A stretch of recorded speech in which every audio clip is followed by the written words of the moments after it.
Olá, estamos começando mais um Papo Copaíba, esse projeto que a gente começou aqui no canal do YouTube da Associação Ambientalista Copaíba, onde a gente bate papo com as pessoas, onde a gente conversa um pouco sobre a história da Copaíba e sobre os impactos que a Copaíba traz para o nosso planeta, para o nosso meio ambiente. E hoje a gente vai para a nossa segunda série de episódios. A gente vai conversar com a Camila Conte, que é presidente da Copaíba, arquiteta, urbanista e mestre em paisagem e ambiente. Oi, Camila, tudo bom? Tudo bem. Prazer estar aqui com vocês. Ah, que bom. Obrigado pela sua participação. Camila, que mora em São Paulo, né? E está aqui com a gente hoje na Copaíba.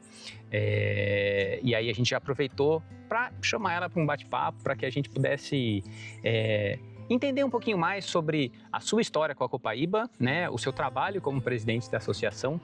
Eu queria então, para a gente começar, que você falasse um pouquinho sobre essa história, né? Como é que você se conectou com a Copaíba? Sim. Eu considero que eu cresci em Socorro, né? Morei em Socorro até toda a minha infância, adolescência, então eu acompanhei essa história da criação da Copaíba. E para mim foi muito marcante, porque realmente quando você estava lá aqui em Socorro, quando surgiu os primeiros plantios, foi uma coisa que foi bem marcante para todo mundo. E então a primeira relação com a Copaíba que eu tenho é de admiradora. E acompanhei aí a atuação da Copaíba, mesmo depois que eu me mudei para São Paulo. E em 2015, na virada de 2015 para 2016, já como arquiteta urbanista, eu reencontro a Flávia e a Ana, bem ativas ali no Condema de Socorro, e num momento que a população de Socorro, as outras entidades da ONGs daqui de Socorro, estavam mobilizadas para proteger o Morro do Cristo, que estava sofrendo uma pressão imobiliária ali, né? E aí a cidade se uniu em torno dessa missão. Dessa missão, que a ideia era ser criada uma unidade de conservação municipal. Então eu me uni a esse grupo da sociedade civil e ao mesmo tempo eu foquei em levar para o Condema a ideia de que era importante a gente ter um planejamento ambiental da cidade, atrelado ao plano diretor. Então minha atuação foi primeiro nesse apoio a atuação da Copaíba, a pressão da Copaíba por políticas públicas nesse sentido, de pensar um planejamento ambiental para Socorro. Nessa época você já era arquiteta, já formada, e falou, vamos colocar então o nosso conhecimento em favor dessa missão, né? Isso. Daí essa foi a primeira reaproximação, assim. Ah, legal. E como é que daí você partiu de um posto de colaboradora com uma ação específica da Copaíba para fazer parte mesmo de fato, associada, conselho, essas coisas? Já em 2016, porque a Copaíba tem esse trabalho de mobilizar, de formar e de agregar pessoas para elas poderem se tornar associadas à causa, né? Já em 2016 já aconteceu o convite e eu me tornei associada da Copaíba. E segui nesse trabalho voluntário durante esses anos. E já, então, como associada, eu já passei a compor um grupo mais de pessoas que estão mais ativas ali, Você saiu de colaborar pontualmente para daí uma ação mais direta, né? Isso. Daí passou aí de 2016 até 2022, eu fiquei como associada. E ajudando pontualmente a Flávia e a Ana em questões que envolvessem planejamento territorial, assim, o encontro das questões ambientais com o planejamento do território. E em 2022 aconteceu a indicação para eu compor como associada, passar a compor o conselho diretor da instituição. Aí já é mais responsabilidade. Daí já é mais responsabilidade. A gente já começa a participar de um grupo que mensalmente está ali acompanhando as ações, participa de decisões estratégicas da instituição. Ah, legal. E você, em algum momento, você chegou a trabalhar diretamente na Copaíba ou foi sempre com essa formação, né, com essa posição externa? Você chegou a trabalhar? Então, passei um ano no conselho diretor. E a Flávia e a Ana, novamente, me fizeram esse convite. E se você sair do conselho diretor e vier com a gente na equipe executiva da Copaíba, atuando na área de políticas públicas. E aí, então, eu saio do conselho diretor e vou para a equipe executiva para atuar nesse 1 ano aí na área de políticas públicas. Então você teve todas as experiências possíveis, né? Sim, sim.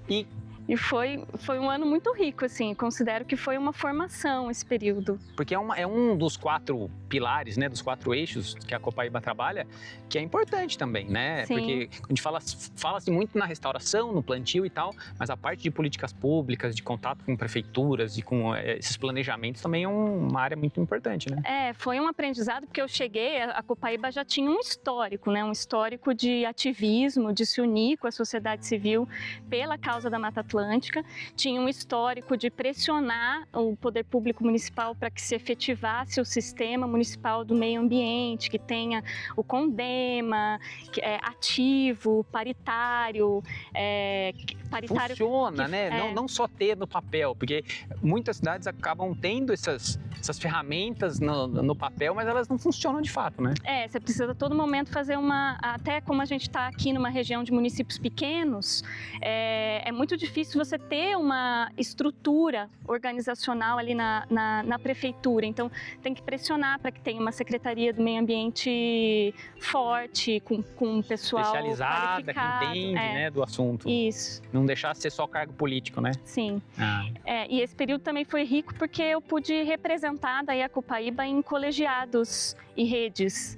Então, eu pude representar a Copaíba no Comitê de Bacia Hidrográfica do Rio Mogi Guaçu, que o Rio do Peixe é afluente. No Conselho Gestor da APA Juqueri-Mirim, do Piracicaba, Juqueri-Mirim, área 2, que é a APA que engloba a bacia do Rio Camanducaia. E é legal porque daí vai mostrando o trabalho da Copaíba. A Copaíba vai se tornando um player importante em todos esses ambientes, né? Sim, sim. Também pude representar a Copaíba. Daí já é um aprendizado de você estar com o ativismo pela causa da Mata Atlântica em nível regional e nacional. Pude representar a Copaíba na rede de ONGs da Mata Atlântica, no GT de Políticas Públicas do Pacto pela Restauração da Mata Atlântica. Então foi um intensivão ali para entender essa importância justamente de você ter rede de pessoas envolvidas, engajadas continuamente pela causa da Mata Atlântica. Muito bom. E todo esse crescimento, todo esse conhecimento que você foi tendo ao longo desse tempo, acabou culminando em você assumir a presidência da Copaíba, né? Sim. Como é que é para você hoje, depois de ter passado todo esse processo, né? Ser a presidente, estar como presidente da Copaíba nesse momento? Só contar para todo mundo, né? Então, eu passei 1 ano em 2023, em 2024 eu fui indicada e fui eleita em Assembleia Geral dos Associados como presidente da Copaíba. E para mim, assim, eu me considero, como eu cresci aqui em Socorro, tive todo esse histórico de envolvimento com a Copaíba, eu me considero um produto dessa ação de 26 anos da Copaíba. E para mim tem um significado simbólico, assim, né? Que eu também sonho que todo esse metabolismo das vidas da Mata Atlântica possa voltar a habitar aqui os morros e vales da nossa região. Também fui aluna do Gerson.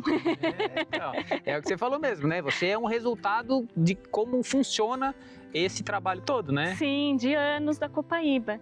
E tem também um significado pessoal, assim, que é muito bom. A Copaíba, desde o início, ela foi uma organização muito pé no chão, assim, muito ativa e de criar mudanças reais aqui na região. Então é muito bom você estar num lugar que você sabe que você está contribuindo para essas mudanças, que é muito poderoso, assim, especialmente hoje que a gente está sempre a um passo, assim, de você se desesperançar diante da emergência climática. De tantas notícias que a gente percebe, né? É muito bom você estar junto com o grupo, acreditando nas ações da equipe executiva para a construção dessa mudança e vendo a diferença, né? E como presidente, você daí não tem um papel tão incisivo nas ações do dia a dia, mas você representa a Copaíba em eventos, você participa também das decisões, né, mais de planejamento e tudo. Recentemente você esteve em São Paulo representando a Copaíba na entrega do prêmio Melhores ONGs, que a Copaíba mais uma vez ficou entre a top 100, foi premiada. Como é que foi participar desse evento, né, representar a Copaíba? E como é que você vê agora, depois desses 26 anos, essas premiações começando a mostrar daí para outras pessoas também o trabalho aqui da Copaíba, né? A gente foi eleito pelo 3º ano consecutivo, né? Foi 2019, 2023... E agora 25. E agora 2025. O prêmio Melhores ONGs ele é importante assim porque ele premia a certificadora social, antigo Instituto do Ar, premia justamente as organizações que são reconhecidas pela governança, pela transparência na gestão dos recursos, pelo comprometimento com a missão. Então, é muito importante para a gente uma premiação nesse sentido para construir confiança nos nossos parceiros. Mas a Copaíba também tem uma premiação importantíssima, o Prêmio Muriqui, que foi também, entregue em 2019? Eu acho que foi 2019. Que daí já tem uma importância porque a Copaíba foi reconhecida pelos pares. É um dos prêmios ambientais mais importantes, que é indicado pelo Conselho Nacional da Reserva da Biosfera da Mata Atlântica. E então você ter esse conhecimento das próprias outras instituições que trabalham com isso também e apontar você como merecedora desse prêmio fortalece muito as ações. Agora mesmo a Copaíba acabou de ser reeleita para a coordenação do Pacto da Mata Atlântica.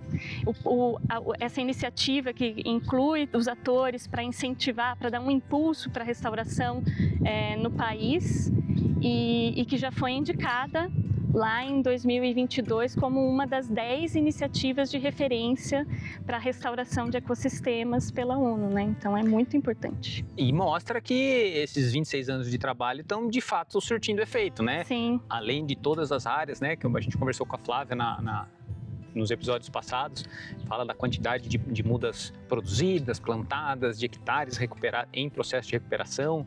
E aí você tem esse trabalho na prática, esse resultado na prática, e você também tem esse resultado na sociedade, né? Que a sociedade Sim. também está vendo isso, né? Isso é importante. Sim, sim. E é muito bom você ver, a gente está aqui, pertinho do viveiro.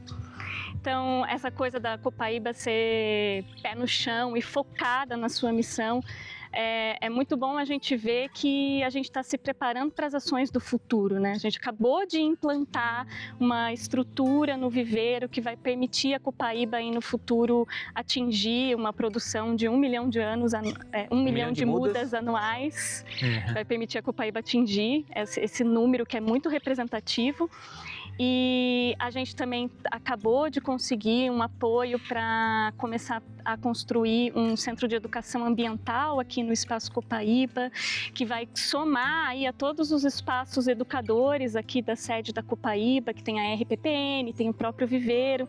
Então é um trabalho contínuo, é muito bom você ver que a gente continua impactando e que a gente está pensando o futuro para esse desafio gigante que a gente tem de restaurar todas as áreas degradadas da nossa paisagem, que somam aí 40 mil hectares.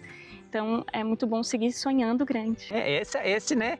É pé no chão e sonhando grande, né? Isso. Muito bom. Pessoal, eu estou conversando com a Camila Conte, presidente aqui da Copaíba. A gente está encerrando esse episódio, mas ela volta em mais um episódio. A gente vai conversar mais um pouco ainda sobre o trabalho dela, não só na Copaíba, mas também nessa parte de arquitetura. Então, queria agradecer a todo mundo que está acompanhando a gente, agradecer você, Camila, obrigado. Obrigada. E pedir para todo mundo seguir a gente nas redes sociais, Instagram, a gente já está batendo 25 mil inscritos, TikTok, a gente está com conteúdo bacana, nosso LinkedIn e seguir a gente aqui também no YouTube, né? Para que o nosso canal ele tenha mais seguidores e que o nosso conteúdo chegue para mais pessoas. Certo, Camila? Obrigado. Certo, obrigada, gente.